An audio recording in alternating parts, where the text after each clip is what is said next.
All right.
Good evening, guys. Steve, good to see you, Lee. We're a little early. Let's wait and see what we got. Get some more people in here.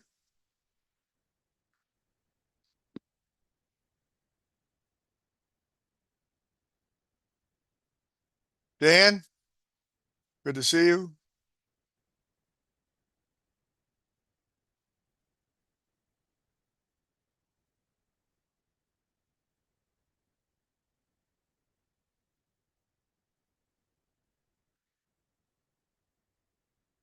Well, we're a few minutes early. Let's see. Listen, if you guys have any questions, now's the time. All right. Post them in there. Let's talk. Let's get some questions rolling early. We got lots of stuff to talk about tonight. That is for sure. All right. So let me move this over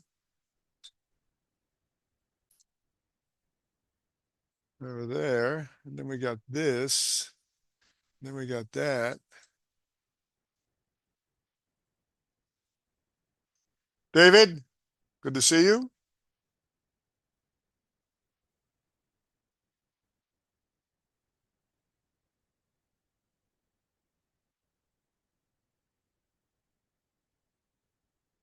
Proud and happy to announce that the COVID is gone. Of course, unfortunately, now I gave it to my wife. Um, but I'm sure she'll bust it up pretty soon. But this was a lot easier than the first time. I had it back in 2002, and oof, that one was no fun. But this one was pretty easy. I always like to stay humble with these things, but after I was feeling really quite well by the third day, so very thankful, very thankful. Miguel, good to see you. Yes, thank you, David. So am I. In fact, I went to the gym today, so um, yeah, I had to get out. I wanted to make sure I wasn't contagious, so I waited a few extra days. And I am careful, man. I am so careful. I wash my hands 20 times a day. At the gym, I wash my hands 5 or 6 times. I wash them when I'm there. I wash them when I leave. I wash them when I get back home. I think most of that stuff is airborne. Um, Questions, thoughts, ideas, guys? We got the Fed, we got the market, we got options, we got trade plans, we got all kinds of stuff to talk about. Billy Ray, good to see you, Ray.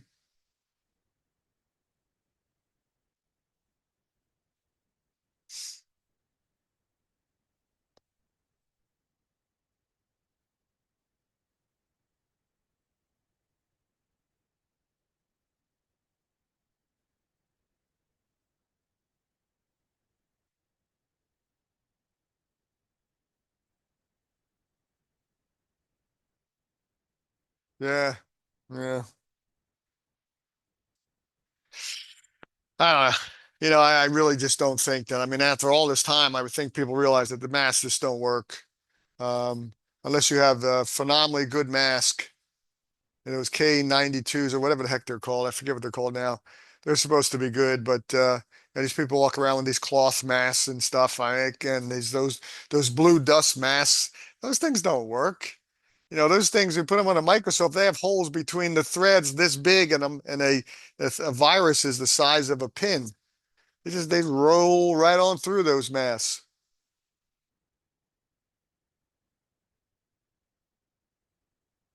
So yeah, yes, it's tough. It really is tough.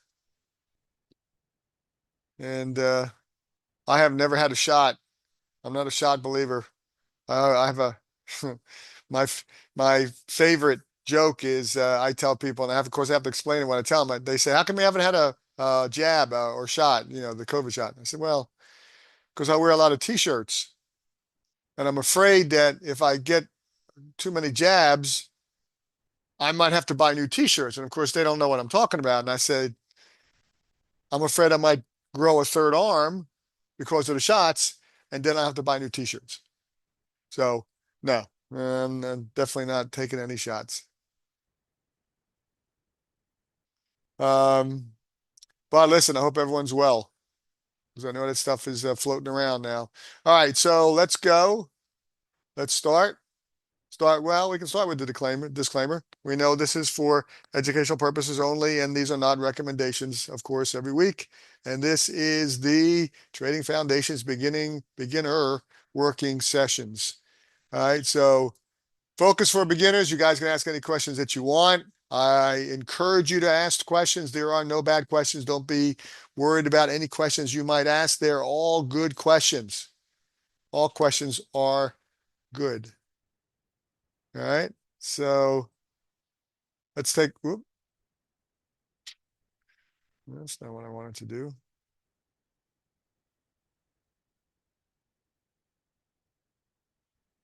That's odd.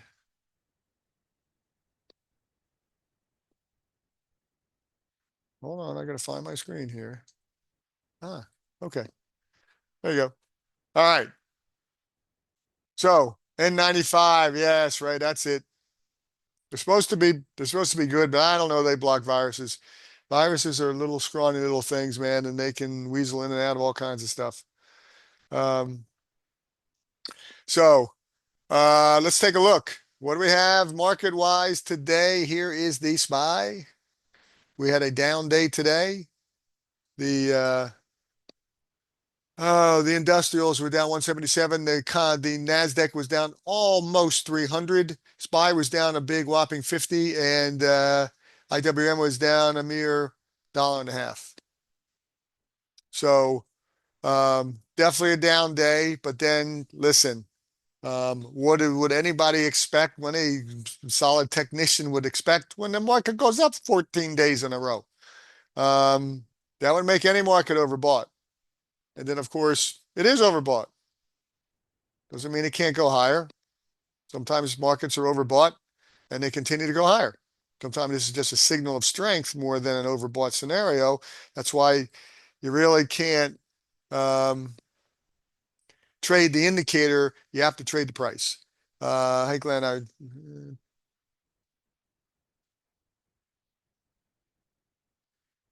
read this the other day. Tell me and I forget. Teach me and I remember. Involve me and I learn. Ah, I like that. Yeah, that's awesome. Well, it's kind of the same thing. Um, that's why we don't really, our main focus, even though this is part of our focus, our main focus is not um, just giving out trades. How's that going to help? Now, some people want that. Some people uh, sign up for newsletters and they just want someone tell me where to put my entry and my stop. But still, even those, the entries, the newsletters often don't tell you exactly how to manage a trade either. But the bottom line is the old saying, give a man a fish, he eats for a day. Teach a man how to fish, he eats for a lifetime. So same thing in trading. learn how to trade, and you have a skill that you can keep until you're 98 years old or longer if you stick around that long. So, yeah, this is why we're here, guys. We're here to teach you how to trade. But I do like that, Dan. I'm gonna copy that and put that somewhere. In fact, I'm gonna copy it. Hold on a second, guys. I'm gonna copy it right now. And I am gonna put that into an email so I don't forget it. Give me 1 second here. Thanks, Dan. I appreciate it.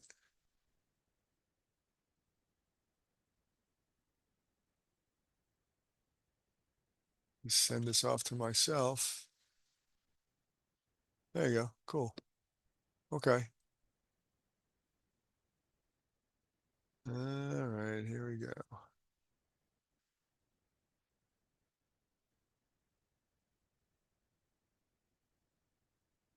All right. Very good. Thanks, Dan. That's good stuff.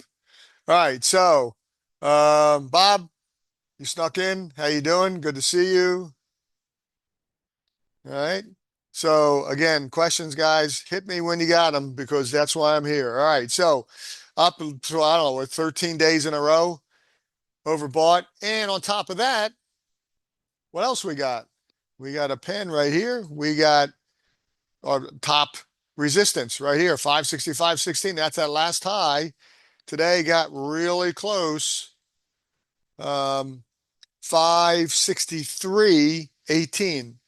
Just a hair less than $2 away, and $2 on a $565 in uh, um, uh, ETF is not, is pennies. So it got right up to resistance, very overbought, up 13, I think it was going now. Well, actually, it was up 14 days in a row. In the morning, it was up for not too long, but it was still putting a new high. Yesterday's high was 562.11. Today was 563. So it put in a new high. Let's see, 1, 2, 3, 4, 5, 6, 7, 8, 9, 10, 11, 12, 13, 14. Unless I counted wrong. 14 days in a row, new highs. Rocking. Got to pull back somewhere. This would be the most logical place for it to pull back at the strongest resistance, which was the all-time historic new high, overbought. Yeah, makes sense. Was it because of that? Could be. Was it because of um, what Powell's going to say tomorrow? Could be. Was it because there's too many squirrels out in that tree out there? Could be. Um, have no video or audio. Bob, well, I guess you wouldn't hear me, but uh, Bob, go out and go back in.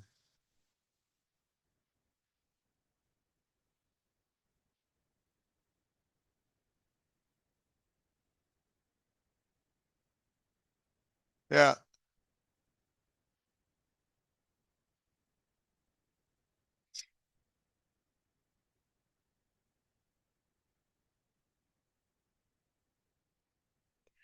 Well, depends on Steve. That's a great question, but it depends on what time frame you're looking at. You can look at a daily or less, but I mean, right now on a daily, it's gone up a lot relative to a smaller move overbought, where the stochastic, in its ultimate wisdom, has an equation that compares it, dailies all the way down to each other's day, the open and close, the equation. I don't even know what it is. I just know that it works very well. I mean, I'm not a certified market technician, but I think this is one of those things where we can clearly see it would be overbought. Now, if we look at this on a weekly, we go to a weekly chart, it's not going to be anywhere near as overbought. This is a different time frame. So this movement relative to bigger moves in a week isn't quite as strong. If we went to a monthly, yet again, a different look. This is actually overbought on the monthly too. So different time frames are going to come up with different moves on an overbought, oversold. But relative to, where'd you say back to when? Um, oh, October 23. Yeah, that's when this whole uptrend started back here in October of 23. It is overbought and oversold and overbought and oversold. That's where the higher highs and higher lows come in. The pullbacks, the oversold, the higher highs and higher lows are the oversolds. And this is just natural price action where people have a profit, then they take a profit. And the people who were going to get in back here who missed it said, okay, I'm going to buy it here because it pulled back. So they buy here and then it runs up and then they sell here. And the other people who missed it down here, they buy it on this pullback. And this generally kind of what happens in the uptrending market. And then some people who had bought it down here or kept it a long time, they said, okay, now it's starting to move back. I'll have a stop here. Boom, I get stopped out. So that causes selling. This is a constant progression of buying and selling. And the buying gets too bought, it's overbought. The selling gets too oversold, it's oversold. And so you get higher highs and higher lows, higher highs and higher lows, overbought and oversold. It's always the way I looked at it. But the bottom line is, if it works well and it gives us an additional probability to what price action is showing us, I'm in. I'm all about it. Mr. V, good to see you. Um, so, guys, remember, and listen, there's a theory now. There's the old buy the rumor, sell the news. I was listening to a few people today, and look, there are a lot of different thought processes going on out there. What are they going to, what's he going to say tomorrow? Remember, Powell talks tomorrow at 10 o'clock a.m. Is he going to cut? Well, I think everybody thinks he's going to cut. Is he going to cut 25 basis points, which is a quarter point? Is he going to cut 50 basis points, which is a half a basis point, a half a percent? Yeah, well, that's one thing. And then, of course, what else will he say? Is he going to say, we'll try to cut two more times, or at least allude to that? These guys don't like to really come out and say anything very specifically. Um, or will he say nothing? Hmm? Should we buy the rumor, which we've already bought? This whole move here pretty much is to buy the rumor and then sell the news. Well, we'll see. This is also buy the rumor. And then maybe we get sell the news on tomorrow. A lot of people are talking about the Fed waiting now because the next meeting is after the next non-farm payroll. Non-farm payroll is going to be the first Friday in September, which would be around the 5th. And then, yeah, Bob, can you hear us? Can you see us? See my screen? Ah, good. Very, very good. Yeah, that helps a lot of times when you do that. Just go out and come back in. Very good. I'm glad. So, yeah, we'll see. Look, who knows? I mean, I think there's a good chance that we could easily pull back tomorrow. But then I also know there's a good chance if he says something awesome rocking, we could blast through and put it an all-time new high. Uh, yeah, Vegas Powell's middle name. There's no doubt. Dan, there's no doubt. And I don't know. I mean, part of me says they do that certainly on purpose, but I mean, I don't know why. These guys, look, these are the guys that are sharpest guys around. You got a whole group of these guys who are sharp as can be, and it's all they do is act as Fed people. They look at Fed news and Fed indexes and Fed inputs. I mean, that's all they do. Come on out and say something, man. Put me on the board. I'll talk. Um, I mean, listen, change your mind, knock yourself out. But I mean, let people know what you're thinking. I don't see any problem with that. They're an independent agency. They're supposed to be acting on an independent line. I mean, just talk to people. I mean, these guys talk around in circles. They talk and talk and talk. And when you're done, they say, what do you say? Yeah. So, but again, it isn't really what they say, to be honest with you. And this is always the way I look at news. And you guys have heard me say this before. It's not what they say. How does the market react to what they say? That's what it's all about.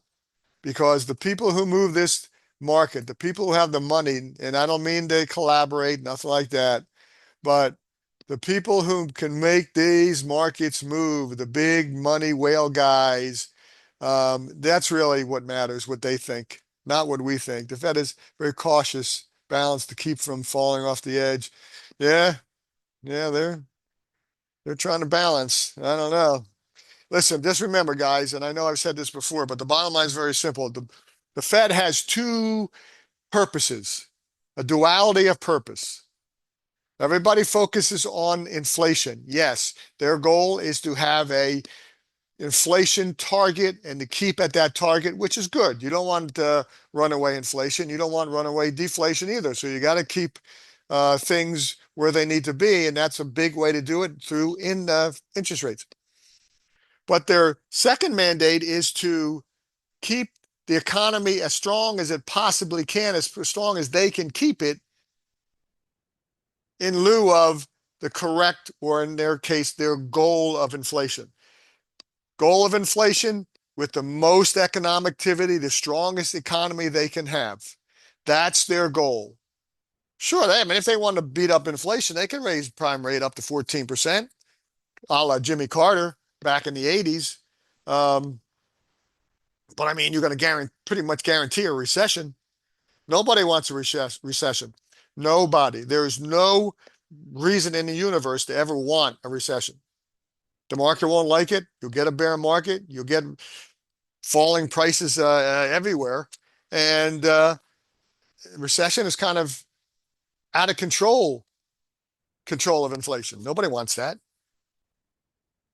I always feel bad we go into a bear market. I mean, a lot of people get hurt. People can't trade, people who don't trade, a lot of people who just put their monies in 401ks and IRAs. I mean, they're not traders, they're long-term holds.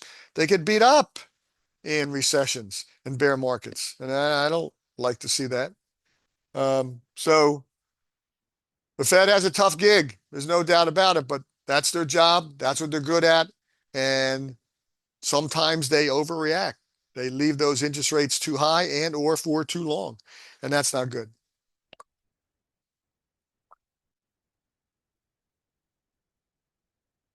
So, all right, guys, I got to stay hydrated. Part of the deal. All right. So, any thoughts, questions, ideas? All right. Well, hold on now. Let's take a survey. Good old survey. Who thinks we'll break out to a new all-time historic high tomorrow or not? Yes or no? New all-time high tomorrow after Powell speaks.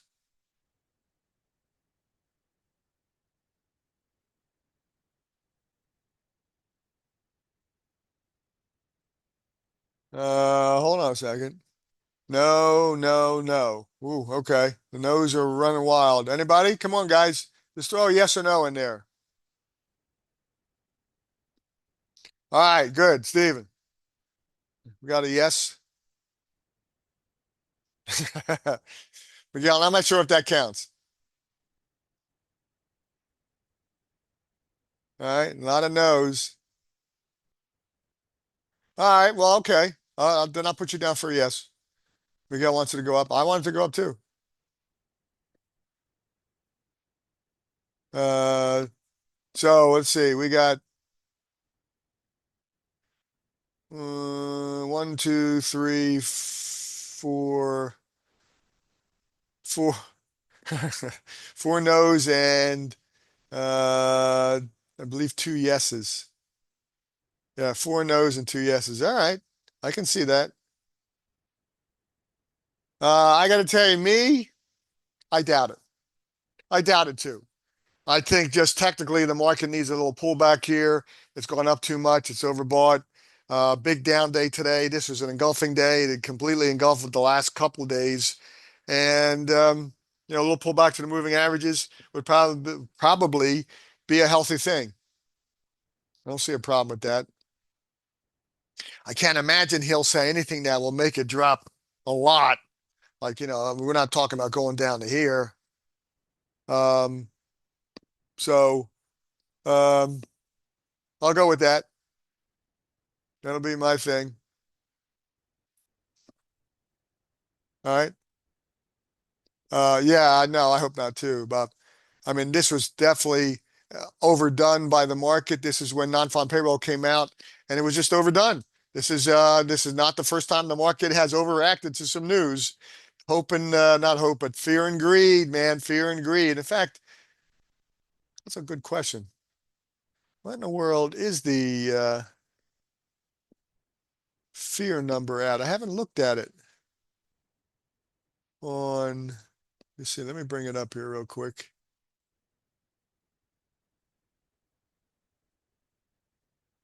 if I can. If I can ever find this stupid thing.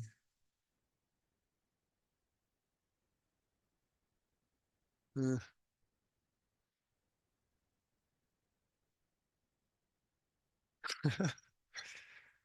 it's very elusive. Okay, well then I'm not gonna look for it. I'm just gonna go here and re-look it up.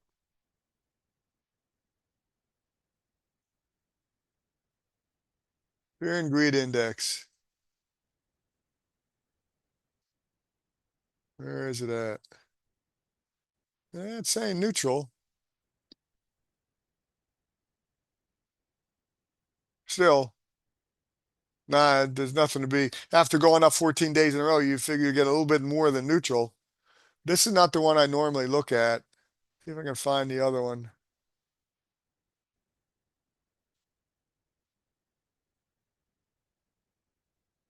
Yeah, this one. Well, this is crypto. I don't want crypto.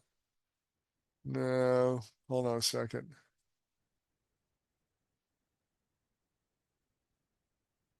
Let's go with stock index.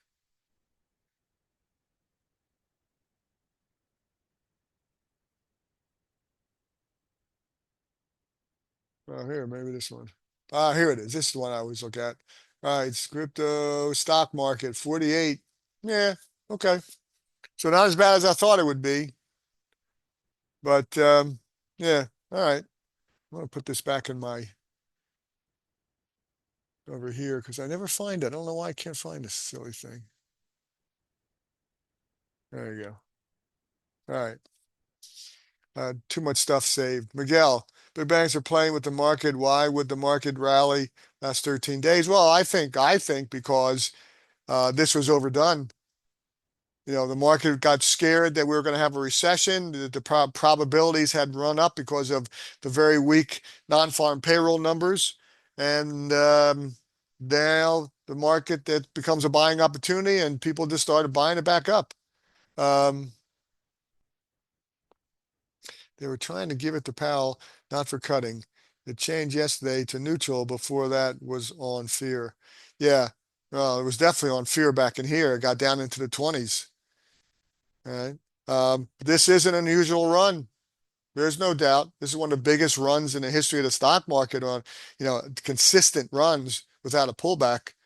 And of course, it's one of the biggest ones because now the S&P is at well, SPY is at 565, the S&P is at 5600. So obviously it can move more than it was when I mean I remember, and I'm showing my age, but I remember when the Dow broke 1,000.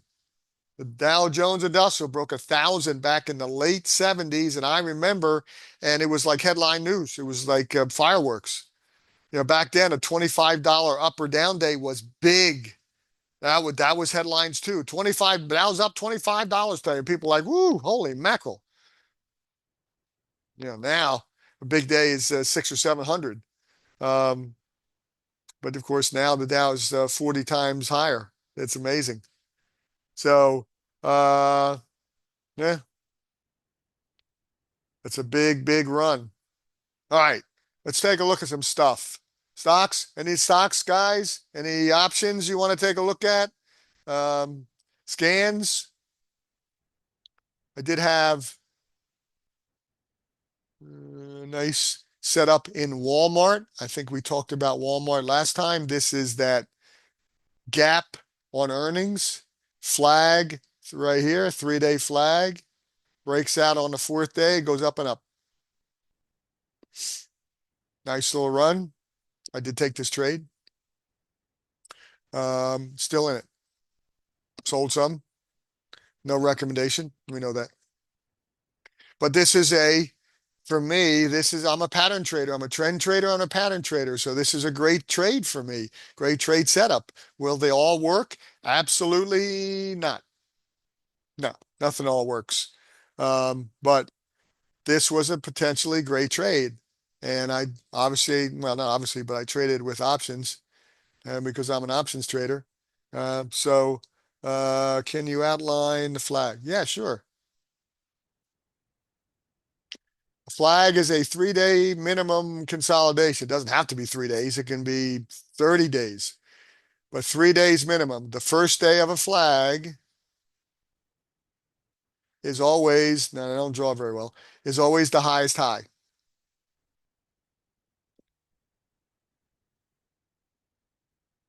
All right, let me read some of these questions here, guys.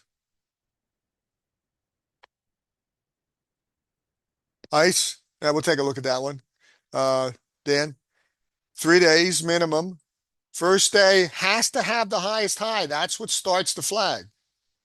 If you had one right here, you couldn't start here because that's not the highest high. This one goes higher, so it would have to start here. So let's say it looked more like this. Oof, that's bad. Um, this stop, this is the highest high, then pulls back, and then it breaks out. You could get one that looks like this. Here's your highest high, and then one, and then two, and then three, and then four, and then five, and then boom, six. This would be so, but at least you have your minimum of three. This would be the lowest low, so that's where you put your stop. You put your stop underneath the lowest low, whichever one is the lowest low. It doesn't make any difference. And then you put your high, your entry just above the highest high. I use a cushion, a little bit extra to get in, and a little bit less for my stop. Remember, the difference between your entry and your stop is your risk.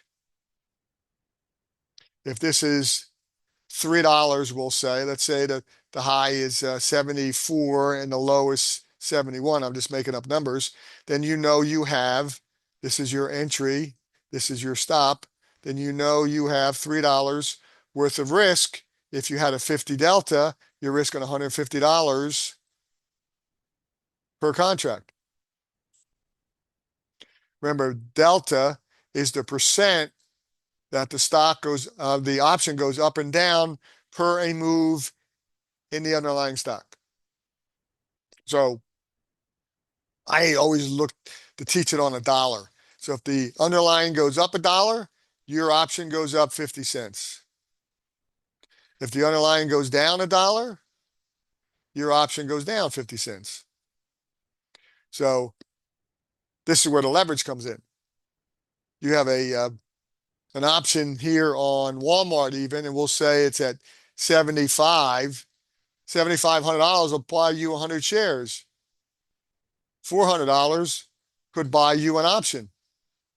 I mean, you could buy one for 50 cents. You could buy one for $1,200, about whatever price you want. But let's just say you buy it for 400. Walmart goes up $1. 10% would be 750. $75 would be 1%. I mean, that's practically nothing. Well, we're not going to do it. We're based on 75. So 10% would be 750. 1% would be 70. So it would just be a hair over 1%. This goes to 450. That's 12%, 12.5%. That's where the leverage comes in. And then, of course, $2 would be twice as much. So 1%, 12.5%. Which one is best? Now, remember this, and I will tell you guys this, and I will tell you every time we talk about options, I will tell you this is something you cannot forget.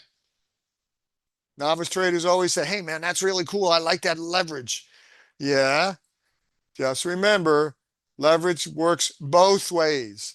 Leverage makes your stuff go up fast and it makes your stuff go down fast. Remember, leverage works both ways. Very, very important. This is a big part of your trade plan, a big part of your risk analysis. Leverage works both ways. So don't just think that they can only go up. And that would be nice. Uh, but they can go either way. All right, so let's take a look at ICE, Dan.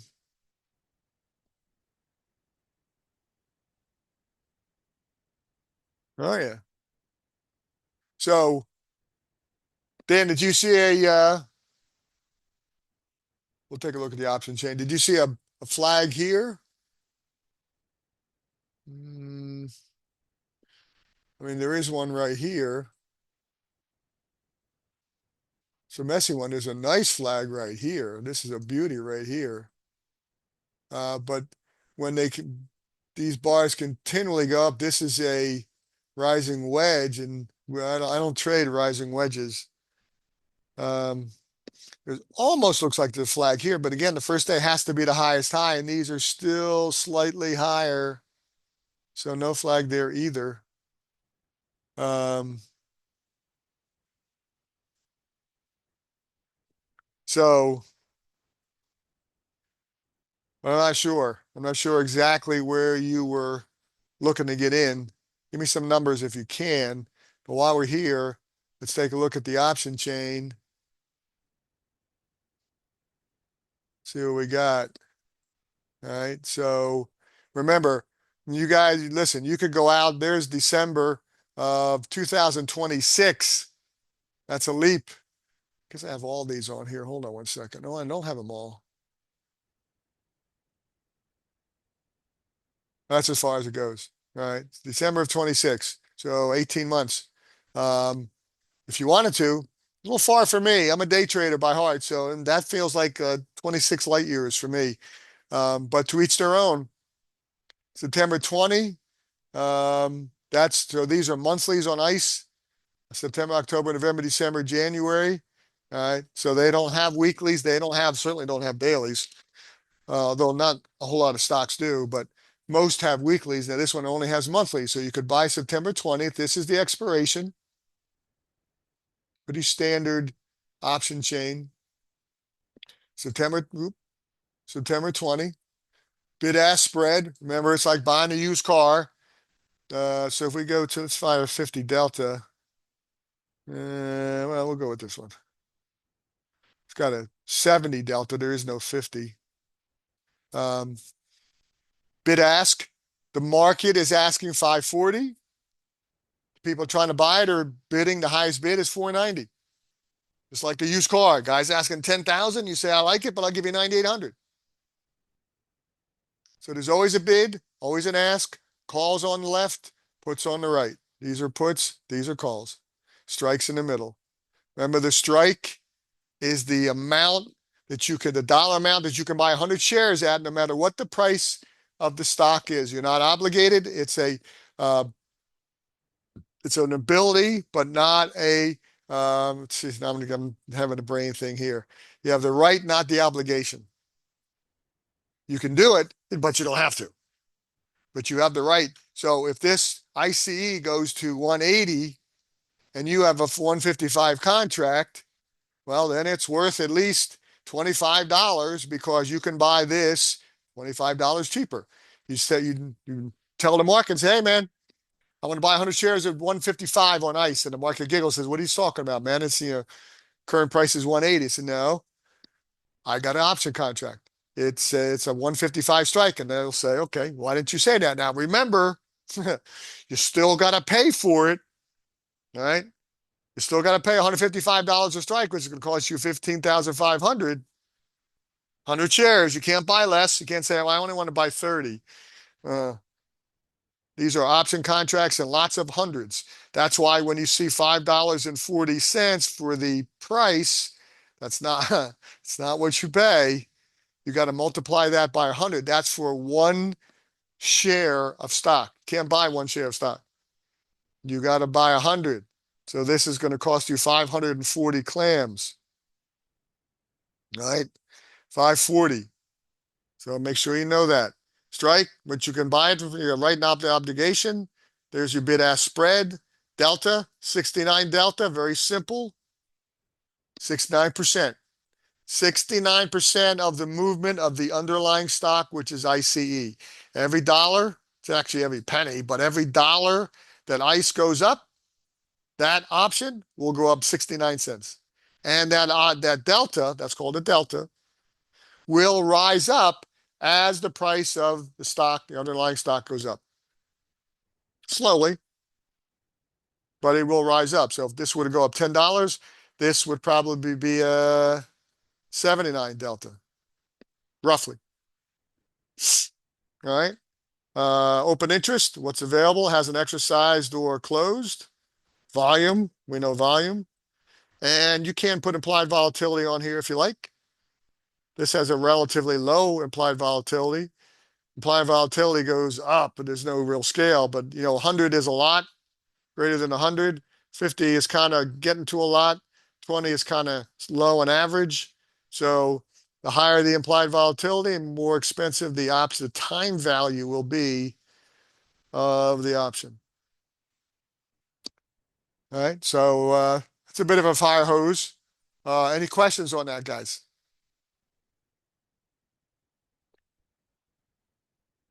Questions, thoughts, ideas? Dan, what do you got?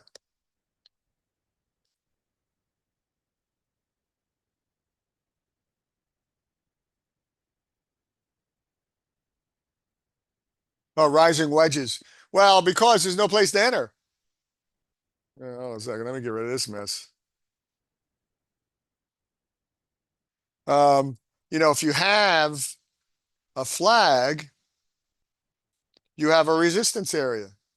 You have a support area. You have buyers. You have sellers. You have a nice area that you can clearly see that if you break above it, you're in if you want to take the trade. This is 50. If 50 goes all the way across. And so you say, I want to buy it at $50.25. You want to put a little cushion on it. But here, where do you enter it? It's a different pattern. Do I enter here, or do I enter here, or on the top of this one, or on the top of this one, or on the top of this one?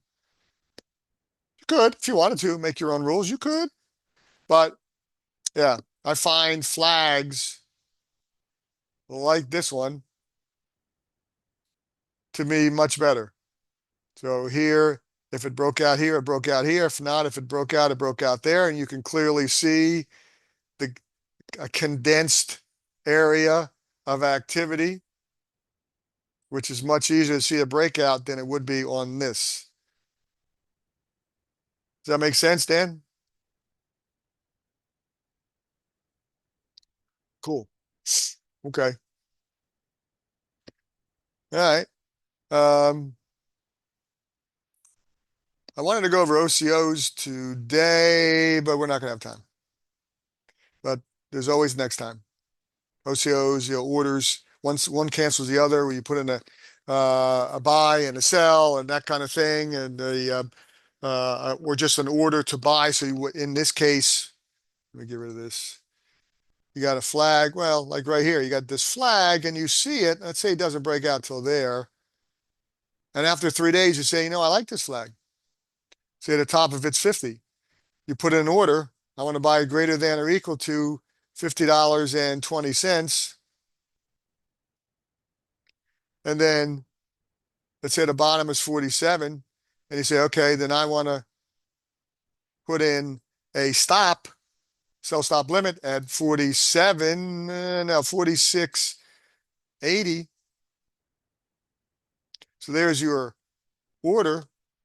Buy, stop limit, buy stop market, whatever you want to put in, greater than or equal to $50.20. So you waiting for the buyers to get stronger than the sellers. Every time it got to 50, it stopped.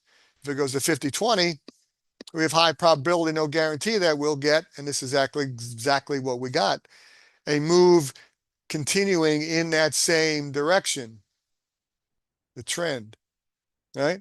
If it does break out and then boom, it does this, well, then I want to cut my losses, know what my risk is, make sure the risk is appropriate, and then move along. Will they all work? No. So, I mean, even some of the most absolutely best trades you can ever find, which I call A plus, the best you can find, all the boxes are checked. It doesn't go the way we want. It gives you a false breakout. It runs up a little bit, then it turns around and stops you out. That's going to happen. There's no doubt. Nobody's 100%. So if we were 100%, we wouldn't need a stop. But yes, my humble opinion, every trade should have a stop. This way you know your entry, you know your stop, you know your risk. You got to know your risk. Very, very important. All right, but we'll put those orders in next time. And then look, you could put an entry, you could put a stop, you could put a profit target, you could put two profit targets if you want. Absolutely. You can put in a stock order with an option order and say, hey, I'll buy this above 50.20 and then I'll pay only $4 limit. The buy stop limit would be here on the option. So this way, if it gaps up tomorrow, you put this order in and tomorrow it opens up at 60 for whatever reason. Well, now this option is going to be worth more like $11. Well, I don't want to pay $11. I want to pay $4.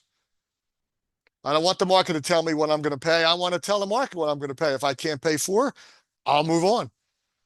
But you can put the entry. This would be your trigger. The stop, the stock itself would be your trigger. That has to happen first. And then you can put in an order on the option. The whole thing, all one order. And the same thing here. If I'm stopped out, I want at least $2.50 or whatever it comes out to. You can put all this stuff in one order.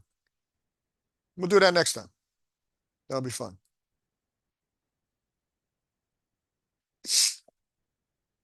All right, guys, any questions? Phil, good to see you.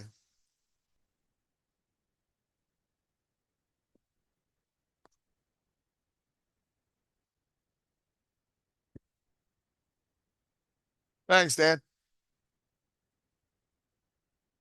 Thanks, Phil. Yeah, you guys are very, very welcome. Always a pleasure. It's a great crowd, great group. Um, questions again, good questions. We're getting more and more all the time, which is great. Let me just see here. Hold on one second. Give me one moment here.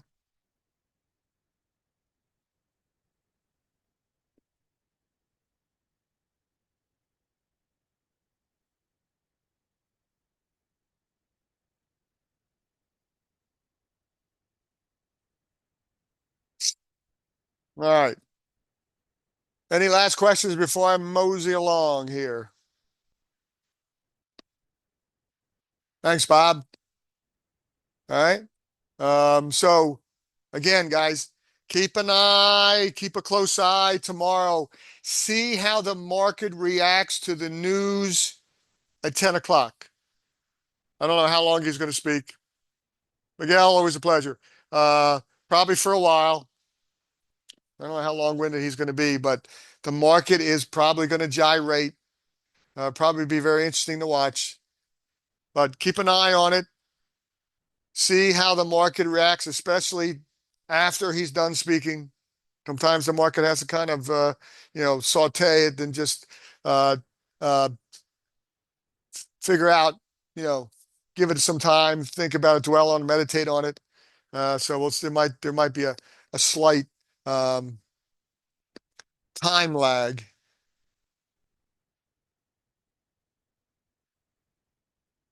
Okay, very good. All right, guys, be well. Um, Scott will be here, and he will. Oh, good.